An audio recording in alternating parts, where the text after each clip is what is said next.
Tip of the day, when working with these Roundec Schluters, you want to fill that inside of that Roundec with thin set.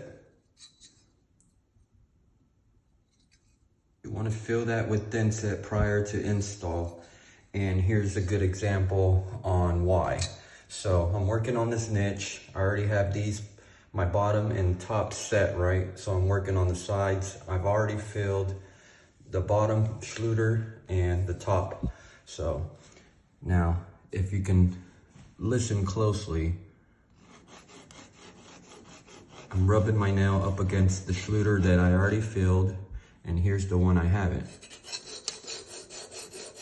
So you can hear the hollowness of the metal if you don't fill it with thin set versus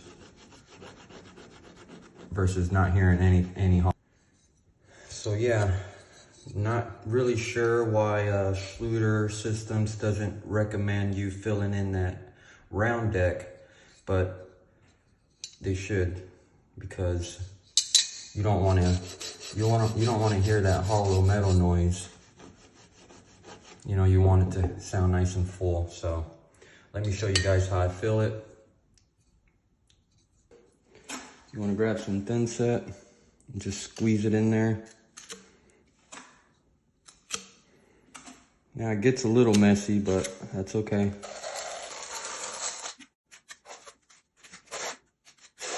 All right, so it's nice and filled. Then you just want to take your sponge and just clean it.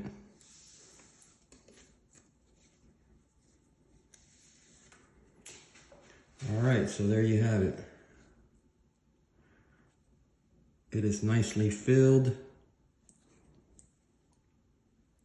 ready for install.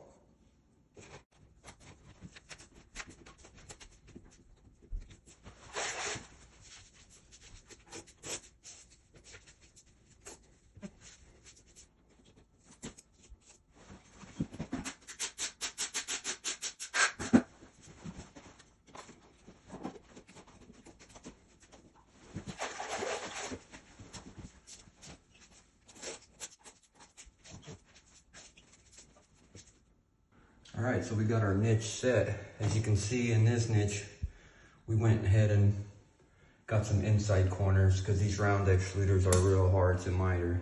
But anyway, so now that I filled the Roundec, listen closely.